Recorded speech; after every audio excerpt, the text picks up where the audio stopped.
the next lesson, that is diversity in living organism. So you know the meaning of diversity. What is diversity? Diversity means diverse, which means variety. Variety in life form. That is what the lesson diversity in living organism is about. That is diversity. What does diversity means? Variety.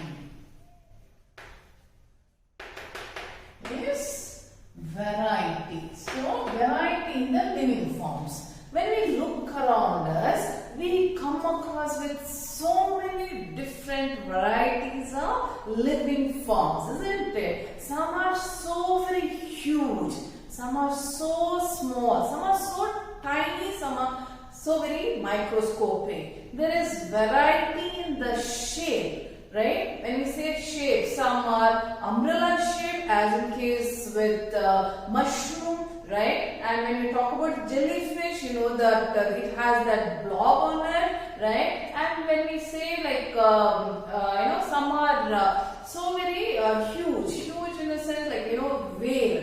Whale is such a huge animal, and we have this the oldest tree, that is giant Sequoia, the redwood, right? So that is so very huge in size. See, like this we find so many variety, not only in size, in shape also. That's why I say some are umbrella shape, some are star shape, like that, like the starfish. It is of star shape, right? Then they also differ in colors. Some are colorless, some are transparent, some are brightly colored like the birds as well as the flowers, right? So many variety of living forms are there. How to study about them? See, all these animals are a product of evolution. We know very well.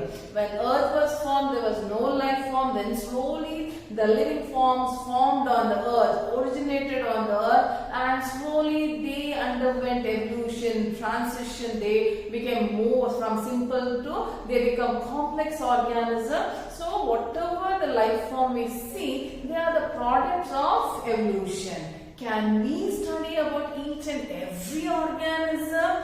Not at all possible, because they are such a number, innumerable. Okay, they are countless. We cannot go on study about each and every living form. Our lifespan is so short, we cannot go on study about them. Now the question is, why should we study about them? What is the need for us to study about these many plants and animals, everything? Yes, we have to study. Otherwise, how will we come to know? How to overcome some of the problems we face in our life? Maybe we suffer from some disease. If we don't know which is that organism which causes the disease, without studying them, how to counter them, right? So we have to study about them. But the question is, how to study about them? So many species are there. It is highly impossible to study about each and every organism. So what is the next one? What is the next plan? How to study about them? We can study about them by taking their common characteristics, right? Their fundamental characteristics, right? Based on that, we can group them, isn't it, right? When we identify an organism, say, now we have living forms, right? So how did we find out this is living and this is non-living? We know we have a list of characteristics. Based on that, we can say this is living and this is non-living. We can say that, right? So we know the characteristics, right? Living forms will move, they aspire, they eat food, right? Other than that, there is one important character which will distinguish a living from a non-living. Which is that character? Yes, the cell, right? So that way we have segregated. We know which is living and which is non-living. In the living thing, again we have segregated, we have separated. That is animals and plants. How did we differentiate that? We differentiated plants from animals based on their movement, right? Plants do not move and animals move, and plants prepare their own food, animals do not prepare their own food. So we have segregated. See, we take their characteristics, we take their features, we take the fundamental characteristics and we put it in one group, right? We group them, right? So first we identify the organism, then we put it it in a group, when we put it in a group, it becomes so very easy for us to study about them. Say, for example, I give you some names of some organism. So let me take like this. So I write jellyfish, starfish, okay, roundworm, earthworm, okay. Then I write seahorse, okay. Then octopus I write. Then I write a shark, snake, turtle, right? Now, so you can see these animals here, right? Seahorse, jellyfish, starfish, octopus, shark, roundworm, snake, earthworm, and turtle. If I ask you to put it in different groups depending on their characteristics, how will you classify? You may classify, okay, jellyfish, starfish, octopus, shark, and seahorse and turtle. You all put that into this one, aquatic animals, right? Yes, all this will put it in aquatic animals because you know very well they all are present in water. So I put it in aquatic animal. When I put this in aquatic animal group, is my classification is correct? Of course not. Why?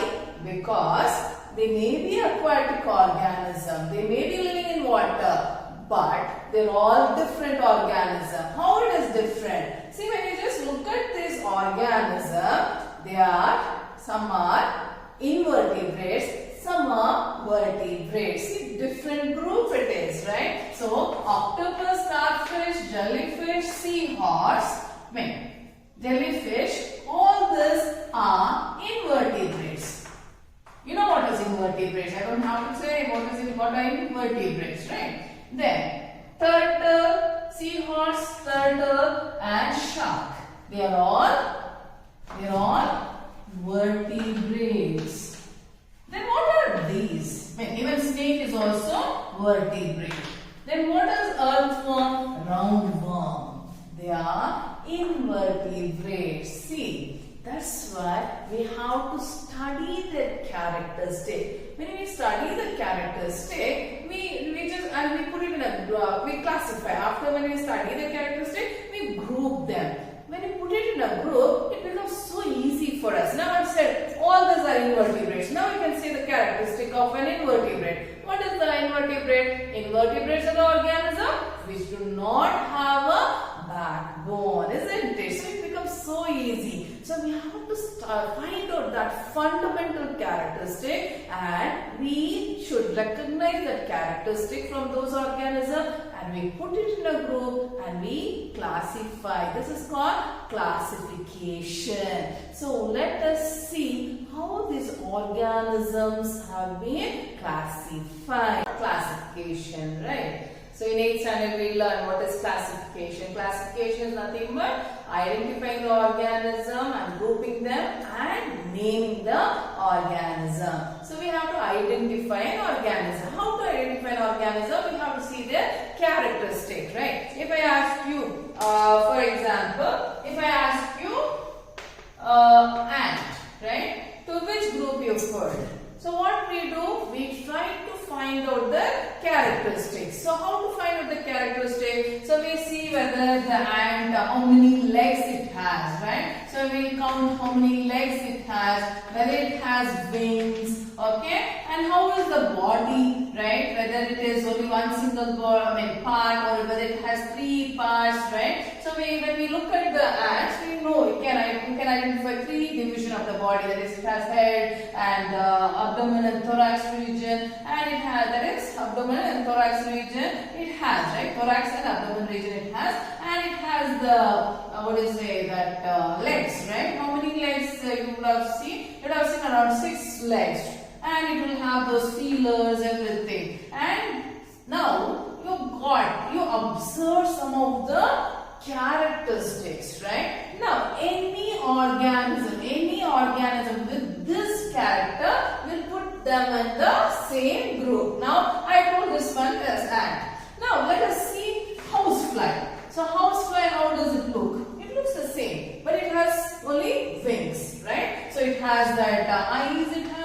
and it has those abdominal region, thorax region, and it has those 6 legs, right? And it has the wings. And when we take about the mosquito also same thing. Or you talk about the praying mantis also same, right? And you talk about cockroach. Now, we could identify one common characteristic in all this organism, right? And what is that organism? Body is divisible into 3 parts and it has 6 legs, right? So that becomes the characteristic. So when we identify the characteristic, we can put them in one group. So we have to identify the basic characteristic. With that we can identify them and we can put it in one group, and that is how we classify and we name, right? And what do we call this with the 6 legs? We call them, or we put it in the group, insects, right? So that's how organisms are classified. We have to search for that, or we have to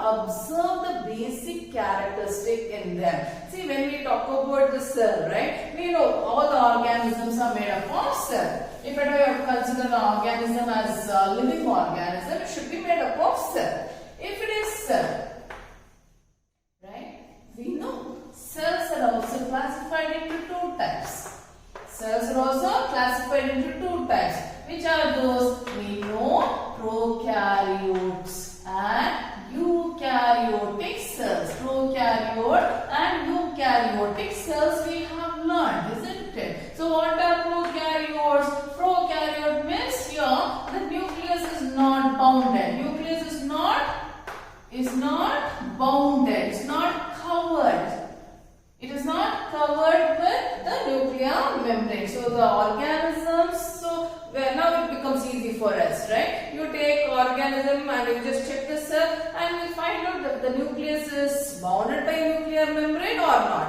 If it is not bounded by a nuclear membrane, we put them under prokaryote. If it is bounded with the nucleus, they are the organism which have a nucleus which are bounded by a membrane. If it is bounded by a membrane, that is, if it has a definite nucleus, we will put it under the group eukaryotes. See, these characteristics will help us to segregate, separate the organism, and we can put it in one group. And when we put it in a group also, we get the hierarchy.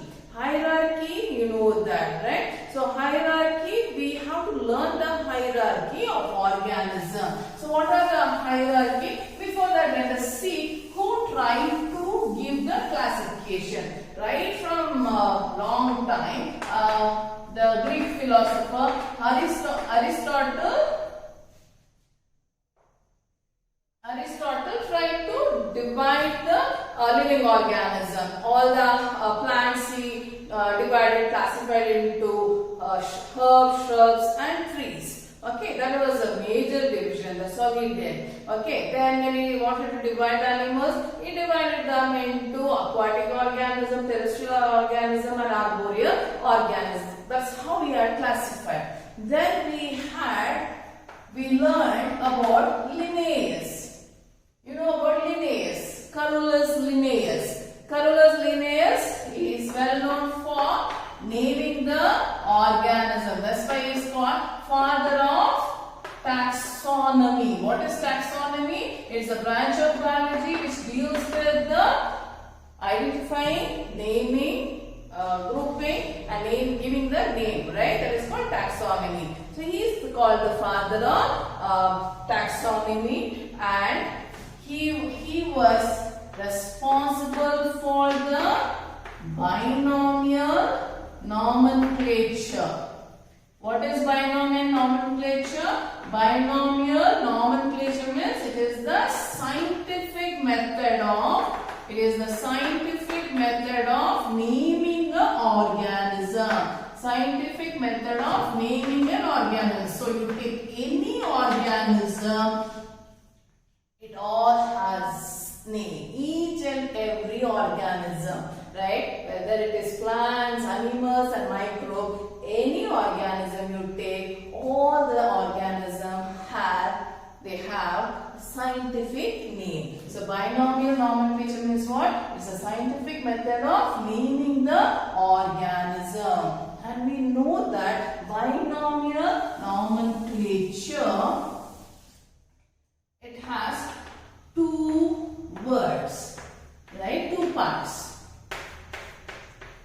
right? Each scientific name. Binomial nomenclature is nothing but the scientific name of organism. It is the scientific name of the organism which has two parts, right? We know which is the part, right? The first part refers to genus. The first part refers to genus and second part refers to species, right? So the first part of scientific name refers to genus and second part refers to species. And we also know that whenever we write the first part, the genus part, we always write in capital letter. We always write a capital letter, and species always begins with small letter. And we have to underline. Either you have to underline or you have to write it in a italicized form.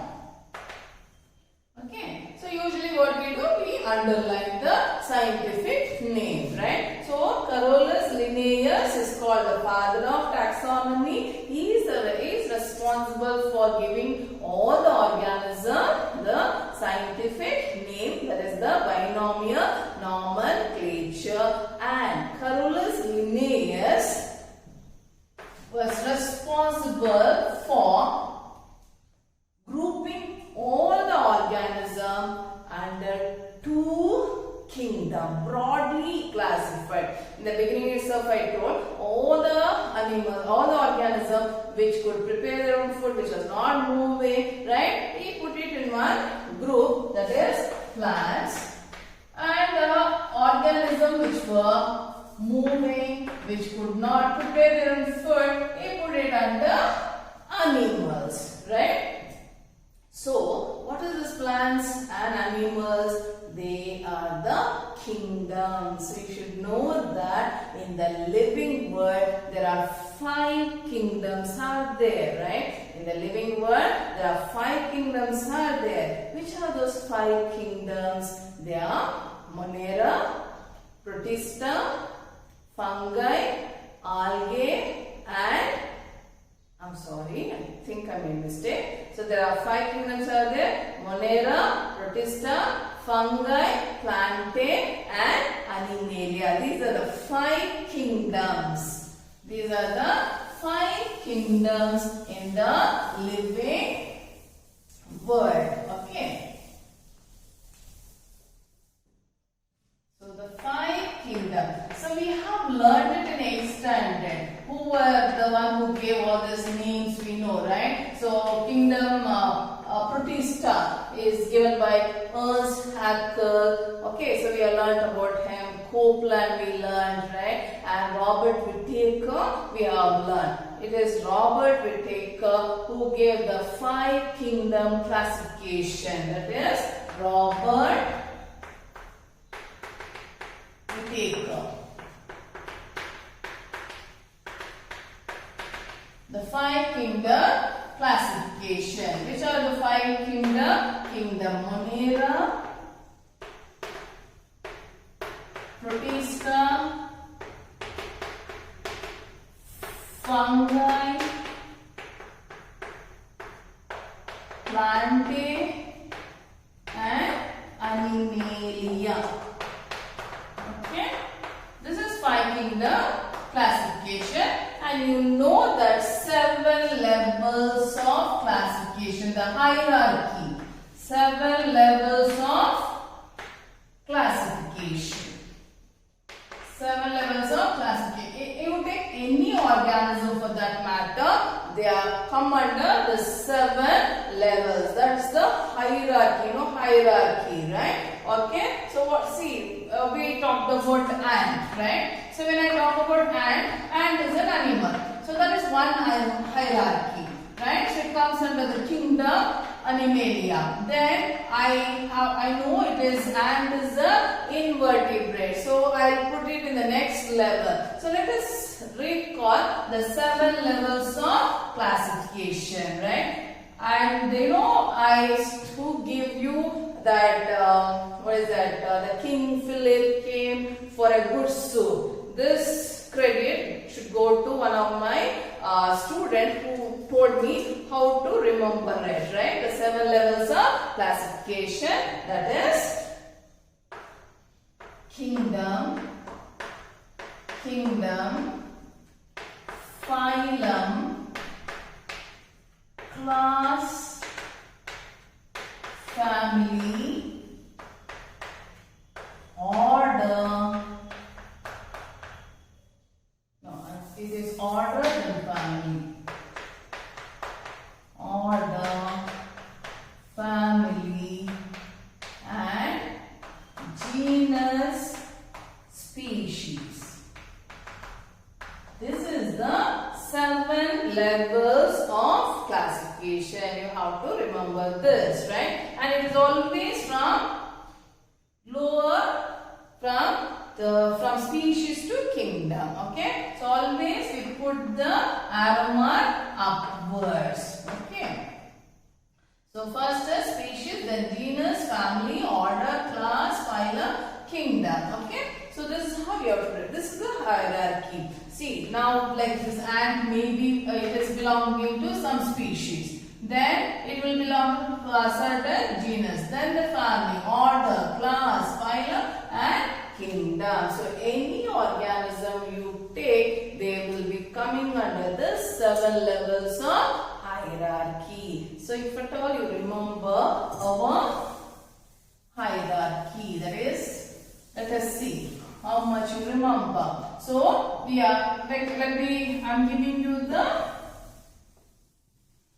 level of hierarchy, that is for human being, man. So we belong to which kingdom? We belong to kingdom Animalia. We are animals. Okay. Then we belong to which phylum? As we are vertebrate, we belong to the phylum Chordata. We belong to the phylum Chordata. Then we belong to which class? We belong to the class Mammalia. Then which order we belong to? We belong to primates or primates. Then what is our family? What is our family? We belong to the family Hominidae. And genus Homo, species Sapien. So what is the scientific name of man?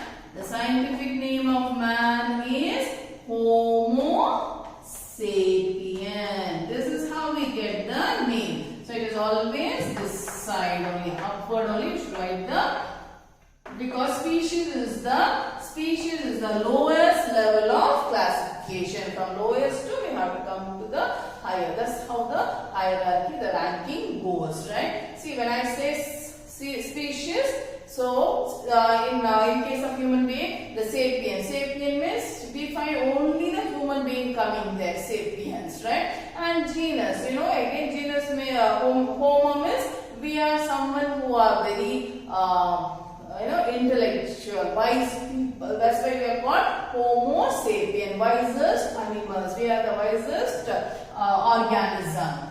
Primates. When we talk about primates include all the monkeys, lemur, baboons, orangutan. All those will be coming under primates. So that's why we say monkeys are our relatives, because we all share some characteristic. most of the characteristics we share with this primates, right? So when you look at the lemur or a monkey, right? When you look at our fingers, nails, everything, we share some common characteristics, right? That is primates.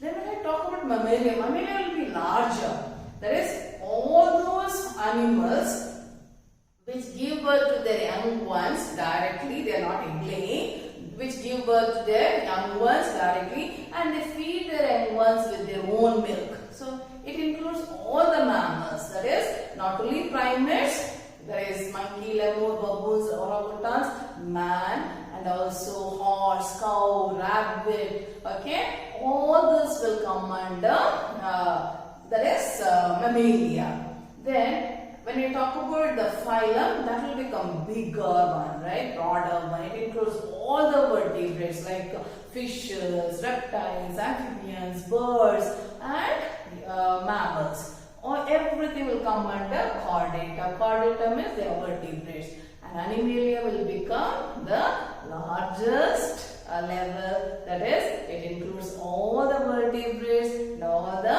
invertebrates. So that is the levels of classification. How we could do it so nicely, so easily? Because people have been studying about all this organism. They have identified those characteristics. Based on the characteristics, they have been put it under certain groups, and we study. We don't study each and every organism. We study in a group or a kingdom, which will help us to identify the organism. Now let us learn the different kingdoms in the living world.